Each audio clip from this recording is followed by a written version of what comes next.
Hello there, ladies and gentlemen. This is Moltrap. I'm here with Rise and Caller. We're doing a little triple commentary action on a very, very exciting game. I am very excited to see how this turns out. I know Caller is as well, and Rise, he doesn't care. No, I'm just kidding. This is Savior versus Leta.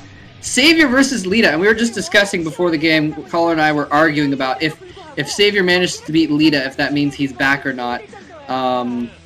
That's up for debate. But point being, Leta is a very, very strong player, and if Savior can manage to beat him, it will go a long way in his proving himself. He has a lot to prove. He's made some boasts this season that he's going to destroy everyone, and destroying a top-notch player like Leta would definitely be a step in the right direction for his reputation. I mean, Leta, is... Rise, go right ahead. I got nothing good to say. Okay, all right. Well, I was going to say, Leta has been arguably the best Terran player in the world for the last month or so. He breezed into the round of 16, 2-0ing his way into the round of 16, I believe, in both Star Leagues. I'm not sure if it's 2-0 or not, but doesn't matter. He is very, very good, and he's been on a ridiculous winning streak in the Pro League also.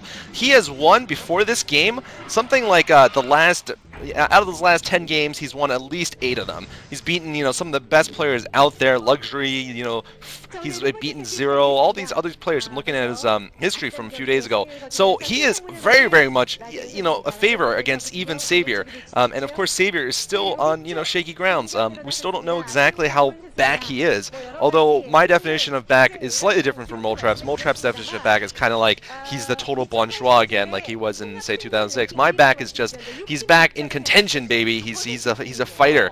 He's a contender, as they say. And he's back from washing smelly underwear in the CJ house. Gone are the days when he has to worry about drinking too much coffee early in the day.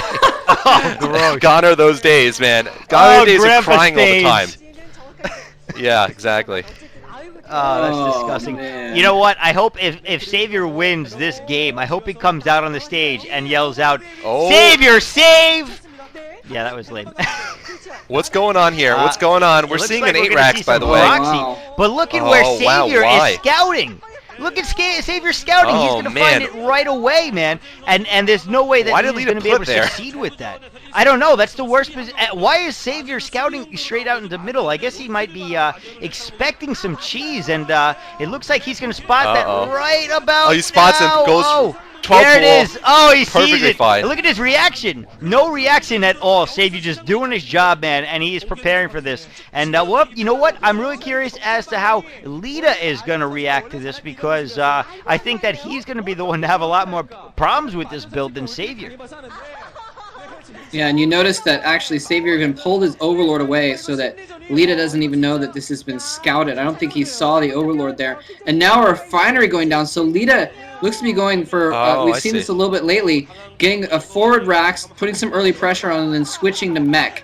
And that we've seen that actually work with a lot of success. So Savior's going to have his work cut out for him here. But he does have that early pool, so he's at least going to be able to hold off the early Marines pretty easily. Scout coming in for Leta. But by the time his Marines get there, he's going to be he's going to have Lings out. And although Leta doesn't know this, so he might think it's just a normal 12-hatch build at this point.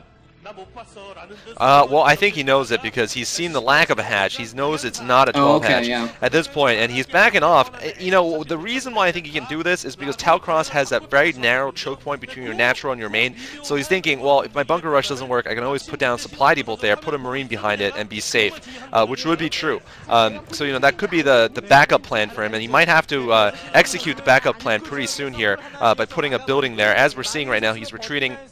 He is going to go for this factory build right afterwards, though. We have seen this from Flash, for example, has been recently doing the 8-racks into factory. So he's not very far behind. But, Savior is definitely an economic advantage right now. He also, has that... The barracks is floating. All right, see, exactly like I said, supply depot block right there. So we'll see if he finishes. He might not even finish it. He'll probably just stop building it at like 450 health. Savior going for 3-hatch. Very smart here because I think he suspects it could be a mech build. 3-hatch obviously puts you in a very comfortable economic position against a mech build like this, especially after an 8-racks. What was the point in not oh, he's going to be able to cancel that supply depot. For a second there, I was trying to figure out why he did that, but because obviously if you attack a non-finished building, you can't repair it. So for a second I thought that Savior was going to attack the wall, and he wasn't going to be able to repair it. But obviously for canceling purposes, once the vultures are prepared, and it looks like Savior's got great position with those two hatcheries, being able to put a sunken right between them, although that right side, as they just pointed out, might be enough space for a vulture to pop through. So we'll have to see if he's able to block that. The vulture is ready now, so he's comfortable in microing almost any amount of lings that Savior can send at him, and he's going to go try to do some harassment of his own. Savior, of course, getting his gas down as he's going for this 3-hatch build. I think that Savior is in a pretty comfortable position here still. I don't think that Leta will be able to do too much with that single vulture, unless he can seem to get around that sunken before he takes too much damage. Obviously, he sees that, though, with the barracks, so it looks like he's just going to hang outside the base and maybe just try to catch any scouting units that Savior might be sending out instead of trying to run in, although he could probably get behind that sunken to the left of the natural and take out a couple of drones if he was quick with getting that vulture back there. But it looks like he's opting not to do that, and Savior just going to continue up his normal macro since Leta can't really do much at this point. Sorry, yeah, it looks like Leta has, by the way, he's kind of figured out that he wasn't going to get anything in there. He switched over, he's building, well, he might have been planning on building a command center the whole time, but it's wise of him not to kind of rush in and just lose stuff to the sunken colony and the pretty decent defense that Savior's put up there. So yeah, pretty decent response here. It's going to turn into a longer game, it looks like. We're going to see an expansion going down, obviously, for both players. It looks like Savior is taking another base as well. And he's got a lair up now. I'm curious to see what he's going to go for. Probably going to get a Spire here in just a moment, I would imagine. There we go. There's the Spire. Yep. So some Zergs have been doing okay with, going Mutalisks against Mech. Usually it doesn't work, though. So I think Savior's a little bit of a disadvantage at the moment. Well, he does have a den up also. The Mutalisk could just be, okay. He could just get a couple of Mutas and then switch back to Hydras. I think that's most likely going to be the build of choice here for Savior. Off the 3-hatch, what the Zerg can do is get a batch of 6 to 9 Mutas, keep the Protoss, keep the Terran player building Goliaths, and then switch over to maybe to 5-hatch or 4-hatch Hydras, picking up an expansion in the meanwhile. And looks like he's just got some Hydras in his main in case there is a switch to Wraiths, which is a possibility, of course. He's well prepared for it. Zerg need the Hydras, though. Pretty much they always need them because of either fast speed Hydra, speed vultures, or fast drop, or Wraiths. I mean, all those things are possibilities. And yeah, that girl is cute. That's probably Charon there, or Karen, as people keep telling me. Karen boosters for the Goliaths because he knows a Mutalisk harass is about to come. Meanwhile, I thought you knew the girl's name. Also being placed around. What? Yeah. I thought you called her Karen. Karen, yeah, that's Karen. Right. Me and Savior go way back. We share her. Yeah, I wish. But there's the Mutalisk about to come out. And, this could work out because the timing is kind of messed up a little bit for the Terran player, Leta. This is sort of like a pseudo up magic build. Up magic likes doing this one fact into Command Center, except that his timing's a little bit faster because he doesn't start with an 8 racks. It looks like Savior's worried about... Oh, sorry, go ahead.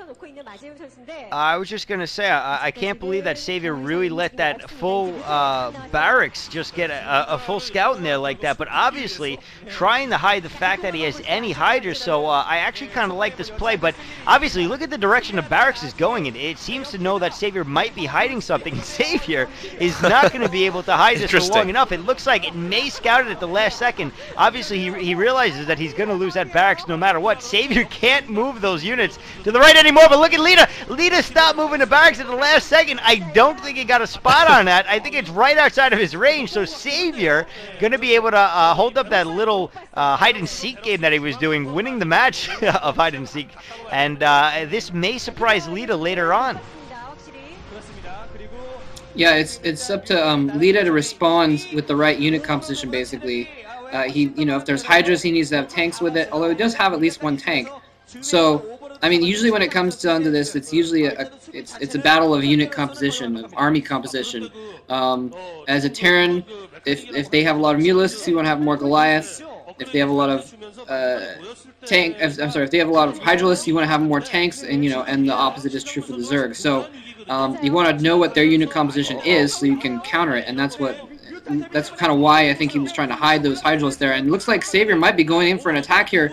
A little bit of each Hydras and Mulis. There are a lot of Goliaths. I think he has tanks in there as well. A ton of SCVs coming off the line to block. The tank needs to survive. The tank goes down, though. Oh my gosh, the tank goes down. There's nothing only a few Goliaths left. Savior might be able to break this door open, though. He doesn't have any tanks in the background. 4 Goliaths left. 3 Goliaths left. Oh my god, 2 Goliaths. Savior has broken Leta's door. He did not have enough tanks, and he did not have siege mode, and I think Savior has just won the game. What? Oh, that is so GG. Uh-oh, I think Savior is about to destroy everyone in 2009. That's right, Savior about to win the 2nd game in a row here.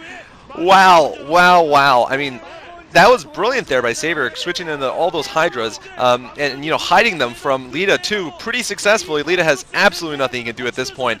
Leta going for the failed 8 racks, and GG coming from Leta, GG. Not able to follow up with anything. Man, that was a great timing attack by Savior. Look at, he just not afraid of that one tank, not afraid of those Goliaths, just went right in, made it look easy, and wow. 2nd game in a row, baby. He's already helped his team to get to 3-1 at this point, I think. Yeah, it's 3-1 right now. Yeah, man. That was another poning in the works for sure. I mean, well, you guys want to do the next game? I think Savior might win again. Let's go check that out. You guys have any last comments? It's going to be kind of an interesting game next. OGN is actually sending out Savior's I won't say nemesis, but a strong Zerg opponent, Yarnak, Yellow Arnak, is being sent out next for OGN. And if you recall, they actually played against each other in the ace match of the Pro League playoffs, and Savior beat Yarnak in that match. So let's see if he can keep it up against Yarnak in this one. All right, I'm looking forward to it.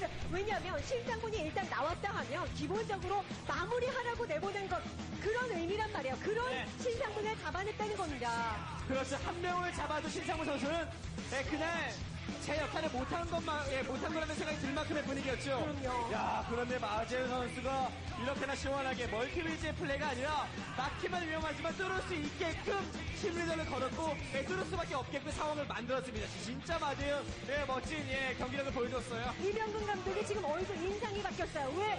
신상문이라면 얼마든지 마재현 아니라 누구도 잡아낼 만한 그런 기세를 갖고 있는 선수인데 신상문이 무너졌어요. 자, 이제 5게임 넥스트 기지는 대장 한 명밖에 안 남았어요.